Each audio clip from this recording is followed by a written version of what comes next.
Welcome all of you to my video. In this video we are going to see chapter 2 numbers and sequences, example 2.41. Find the geometric progression whose first term and common ratios are given by first one a is equal to -7, r is equal to 6 and second one a is equal to 256, r is equal to 0.5. So என்ன கொடுத்திருக்காங்கன்னா geometric progression கண்டுபிடிக்க சொல்லிருக்காங்க. அதிலே first term and common ratios கொடுத்துட்டாங்க. So first termல உங்களுக்கு இதுக்கு முன்னாடி உள்ள சம்ஸ்ல இருந்தே நீங்க பார்த்துட்டு இருப்பீங்க. So first term எதுவோ அதுதான் அந்த first term. For example 1 2 3 இந்த சீக்வென்ஸில் ஃபஸ்ட் டேர்ம் என்பது இது. ஸோ காமன் ரேஷியோனா இதுக்கு முன்னாடி ஒரு சம்மில் இதுக்கு முன்னாடி ஒரு வீடியோவில் பார்த்துருப்பீங்க. காமன் ரேஷியோனா என்னென்னு எக்ஸ்பிளைன் பண்ணியிருப்பேன். ஸோ அந்த வீடியோவை பார்த்துருங்க.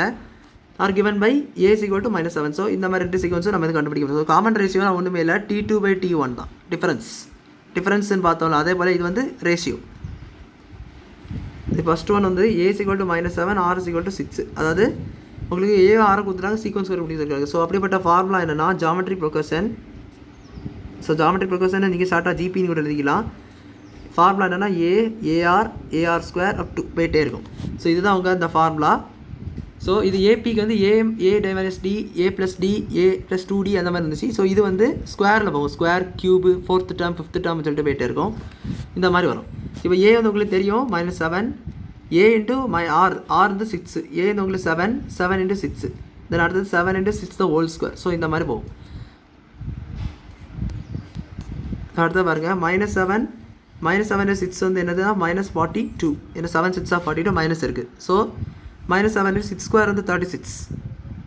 ஸோ -7 -42, தென் அடுத்தது 36 7 மல்டிப்ளை பண்ணிங்கன்னா 42, 3 7s 21 + 20 52. ஸோ -252. ஸோ இது போயிட்டே இருக்கும். ஸோ இந்த மாதிரி 3 டேர்ம்ஸ் கண்டுபிடிச்சாலே போகிறோம். ஸோ இதுக்கு அடுத்த டேர்ம் வேணும்னாலும் கண்டுபிடிக்கலாம். ஆனால் ஃபஸ்ட் போக கொஞ்சம் டஃப்பாக இருக்கும். ஸோ அதனால் நம்ம ஸ்கொயரோட கண்டுபிடிச்சாலே போதுமானது. இப்போ பாருங்கள், ரெண்டாவது பாருங்கள். ஸோ இதுதான் அந்த ஜிபி. இப்போ அடுத்த ரெண்டாவது சம் பாருங்கள். A is equal to 256, r is equal to 0.5. So அதே தான் ஏஆர் ஸ்கொயர்னு சொல்லிட்டு போயிட்டே இருக்கும். ஸோ ஏ வந்து உங்களுக்கு 256 × 0.5, 256 × 0.5 the whole square. ஸோ 256 அப்படின்னா 0.5 வந்து இதுக்கு பாதி, அதாவது 1/2ன்னு அர்த்தம். ஸோ 1/2 ஆச்சுன்னா 256 × 1/2, 256 இன்ட்டு இது வந்து பாயிண்ட் ஸ்கொயர், அதாவது 1/2 த ஹோல் ஸ்கொயர் அர்த்தம். 0.5நாலே 1/2. ஸோ இது ஸ்கொயர் பண்ணிங்கன்னா 1/4ன்னு வரும். ஸோ 1/4 இந்த மாதிரி சிம்பிளாக போய்ட்டு இருக்கலாம். போட்டுட்டு ஜஸ்ட் கேன்சல் பண்ணிங்கன்னா 128. ஸோ இது வந்து செகண்ட் டேபிளில் கேன்சல் பண்ணால் 128 வரும். மறுபடியும் செகண்ட் டேபிளில் கேன்சல் பண்ணிங்கன்னா 56ன்னு வரும். ஸோ 256, 128, 56ன்னு சொல்லிட்டு போயிட்டே இருக்கும்.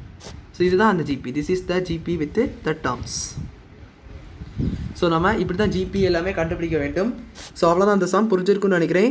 வீடியோ பிடிச்சிருந்தா லைக் பண்ணுங்கள், ஷேர் பண்ணுங்கள், சப்ஸ்கிரைப் பண்ணுங்கள். டவுட்ஸ் இருந்தால் கமெண்ட்ஸ் சொல்லுங்கள். தேங்க்யூ.